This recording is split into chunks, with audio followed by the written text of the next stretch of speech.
that depression is not a cookie cutter. It's not a one size fits all. It affects multiple areas of the brain, and so many variables come into play. Genetics and environment and history. There's so many things that affect the way a person feels depression and how effective treatment can be for that. So traditionally, the standard of care is to start with an oral antidepressant. And in some people, this works really well. But in 2 out of 3 people, they say that they still have residual depression symptoms or breakthrough symptoms, times when they experience these severe depression symptoms, even while they're faithful and on their treatment. And so that really just totally describes why we need to keep studying and researching and come up with new and differentiated treatments to address these residual symptoms. And the studies is where we came up with the adjunct treatment, which means adding a treatment to the original treatment. And what they found is when you add an adjunct treatment to their oral antidepressant, it bolsters or improves the effectiveness as both. That the key is in the combination of the medications. And that's where Caplyta comes in, which is the medication we're going to discuss today. Hey everyone, this is Jonathan Marx from GoToHealth. I hope you're having a wonderful day. Major Depressive Disorder, or MDD, or clinical depression, is one of the most common psychiatric disorders, unbelievably affecting about 22 million adults in the United States. That's incredible. It's the leading cause of disability in the United States, affecting a person's thoughts, feelings, and actions. Major depressive disorder is a complex, heterogeneous disorder, meaning that no 2 cases are the same, but current depression treatment programs and paradigms have resulted in mixed patient outcomes because everything is so individual. 2 in 3 people living with major depressive disorder continue to experience residual symptoms despite treatment, significantly impacting their overall quality of life. There is a new add-on treatment for major depressive disorder called Caplyta, and it's Caplyta. You can learn more at caplyta.com. We're talking today with Amy Belnap, APRN. She's a board-certified psychiatric mental health nurse practitioner in Idaho. She specializes in treating bipolar disorder, depression, anxiety, insomnia, and intellectual and developmental disabilities. Before we get to Amy, a request: if you're enjoying our show or getting a lot out of it, we'd appreciate a 5-star review or a thumbs up on Apple, Spotify, or YouTube, or wherever you're listening to us. It helps us get the word out to more people. Thanks so much in advance. So welcome to the show, Amy Belnap. How are you today? I am well, thank you for asking. Good. So tell us, Amy, what are the signs and symptoms of major depressive disorder and how common is it? I am so grateful for the opportunity to participate with Johnson & Johnson in educating about major depressive disorder. And the question that you ask very much brings it up, which is there are 22 million adults in the United States who currently suffer with these symptoms of major depressive disorder. Wow. It affects the way people think. It affects the way they see the world, the way they see themselves, how they receive information. It changes the way they act. And so it can be devastating to the individual and to their families, but also it has a huge national impact. And it is the economic burden is high, and it's the number 1 cause of disability in the United States. Wait, say that again. It's the number 1 cause of disability in the United States? Number 1 cause of disability in the United States. Wow, that's really common then. So yeah, how can 22 million is a lot. Yeah, so if you know somebody who has major depressive disorder, how can you help somebody? The biggest thing is to normalize it. If 22 million people have this condition, then they're not alone. And there's a phrase that they use that says, no one suffers alone. And that's what we have to do, is normalize having that conversation, those hard questions. When you say things like, hey, I noticed that you're not really participating in whatever activity you used to really enjoy, or you're not doing what you used to enjoy, or maybe you're isolating a little bit, or I've noticed you're not sleeping. Are you okay? And opening that conversation and being willing to be vulnerable with people, and then move that into, hey, let's go get some help. Let's call your healthcare provider and move in that direction. And maybe help them make that phone call, make that appointment, maybe take them to the appointment so that they can have that honest, vulnerable, forthright conversation with their primary care provider to help figure it out, how to tailor a treatment plan that meets their needs. Now, I understand there are a number of treatments for major depressive disorder, but I understand they're kind of hit and miss. Is that true, or how reliable are they? That is such a loaded question Sorry. because no, it's a wonderful question. I love it Yes. because it really describes so clearly that depression is not a cookie cutter. It's not a one size fits all. It affects multiple areas of the brain, and so many variables come into play. Genetics and environment and history. There's so many things that affect the way a person feels depression and how effective treatment can be for that. So traditionally, the standard of care is to start with an oral antidepressant. And in some people, this works really well. But in 2 out of 3 people, they say that they still have residual depression symptoms or breakthrough symptoms, times when they experience these severe depression symptoms, even while they're faithful and on their treatment. And so Hmm. that really just totally describes why we need to keep studying and researching and come up with new and differentiated treatments to address these residual symptoms. And the studies is where we came up with the adjunct treatment, which means adding a treatment to the original treatment. Hmm. And what they found is when you add an adjunct treatment to their oral antidepressant, it bolsters or improves the effectiveness as both. That the key is in the combination of the medications. And that's where Caplyta comes in, which is the medication we're going to discuss today. So that's great. Let's talk about Caplyta right now. How has that made a breakthrough somehow in treatment of major depression? So it falls in that adjunct treatment. And that you can get better treatment out of the combination med than individual med. And so Caplyta or Lumateperone was recently approved by the FDA in the US for adjunct treatment with an oral antidepressant in adults who have major depressive disorder. And it really does have the potential to reset kind of the way we think about depression treatment and options. And it gives us another option to meet those specific criteria.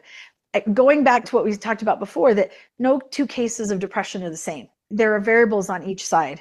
And that just ties back into talking about your healthcare provider. And remember, your healthcare provider is an expert in you. And so when you are able to be open and honest with your provider and tell them your experience, what you're feeling, what you're Hmm. thinking, then you can tailor a treatment that matches you and that will work for your particular depression experience. Let me spell that for people. It's Caplyta. It's Caplyta, caplyta.com. Absolutely. Caplyta, caplyta.com. So, Amy, what brings on depressive episodes? Do we know? Is this hereditary? Is it situational? Is it predictable at all? It is yes, yes, yes, and yes. No. Okay. Okay. All of those answers are correct at the same time and yet simultaneously not at 100% correct. We don't know the answer. We Hmm. do know that depression can come from many sources. We know that it can be exacerbated by many sources. We know that some people have vulnerabilities that others don't have, and some people appear to have a resilience that others don't have. And we don't really understand the whole complex interaction of all those things. But what we do know is that it affects multiple areas of the brain. And so that's where these targeted treatments come in, where we're trying to address, in this case, those residual experiences and those residual symptoms that we're trying to get through. Now, again, nothing's cookie cutter, right? Yep. So as you talk to your healthcare provider, you're discussing your particular situation, maybe other medications that you're on or other medical issues that you might have. And you could say, hey, is Caplyta right for me? Is that a good choice for me? And they might say yes. And then they will also include, there are some potential side effects, which every treatment and every medication has a potential side effects. Yes. In Caplyta's case, it might be dizziness, dry mouth, somnolence, and sedation, but it might work for you. But the key is to go back and talk to your healthcare provider and really develop that particular treatment plan that is unique to your symptoms. You mentioned it before, but I'd like you to repeat it if you don't mind. What are some telltale symptoms that loved ones or family might look out for to notice if somebody's going into a depressive episode?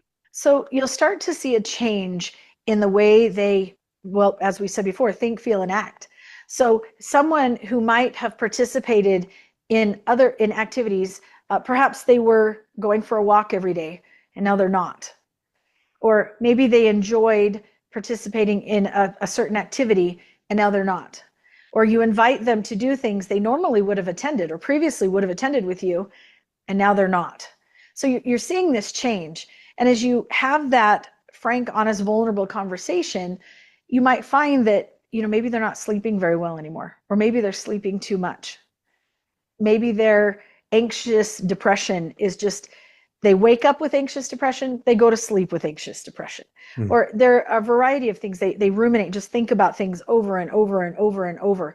So it's this kind of helplessness and this hopelessness that they lose that hope that things will get better. And so those are the things that you're really watching for. And again, if you're ever concerned, the 988 helpline is fantastic. You just call them. There are trained professionals that are answering that call. It doesn't have to be you that you're calling about. It can also be your family or loved one that you're calling about if you've got concerns, and they can walk you through the specifics. I've never heard of 988. What is 988? Oh, it is the coolest thing since sliced bread, in my opinion. Okay.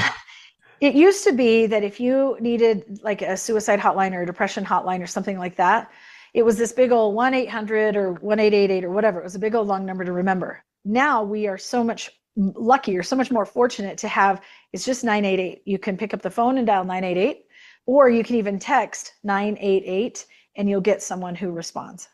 Great. And is this focused on mental issues? Primarily, yes. But they can connect you. The mental health is connected to everything. So if you're at all in crisis and you're all concerned, call them. They'll help you. Great. Tell us about your background, Amy. Well, I live in Idaho, which is a majority rural state. And so I get the opportunity to treat people from all walks of life. I treat anybody age 5 until the grave, and they might have ADHD, they might have insomnia, they might have bipolar disorder, schizophrenia. I'm fortunate enough to get to work with a lot of individuals with autism or intellectual disabilities. And so I really get to associate with a wide spectrum of people and the different issues that they deal with in their life. Good. Thank you for your service. We really appreciate what you do. Thank you for what you do in sharing information, because without people like you, how does the word get out to normalize what you're feeling, that you're not the only one that has those feelings?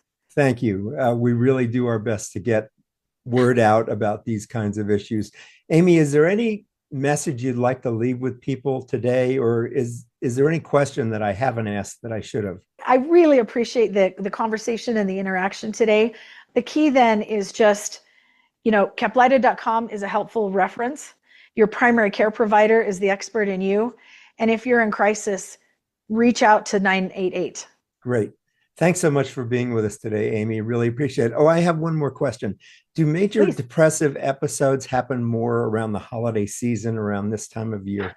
I know that when the days are dark, when the days are short, when there are a lot of expectations, both met and unmet, that can add an additional set of stressors that maybe we don't have around the 4th of July when the sun is shining and the days are long and we can be outside and physically active and interacting socially. So let's just say that it doesn't help. Got it. Okay, good. I appreciate that answer. Amy, thanks so much for being with us today. Thank you. We've been talking with Amy Belnap, APRN. She is a board-certified psychiatric mental health nurse practitioner in Idaho. She specializes in treating bipolar disorder, depression, anxiety, insomnia, and intellectual and developmental disabilities. And again, if you want to learn more about major depressive disorder and possible treatments for it, you can go to Caplyta.com. That's Caplyta. Caplyta.com. Amy, again, thanks for being with us. Thank you so much. Good. This has been Jonathan Marx with GoToHealth. And as we say at the end of every show, remember, go to health. God bless. We'll see you again next time. Bye-bye. Thank you for tuning in today to Go to Health.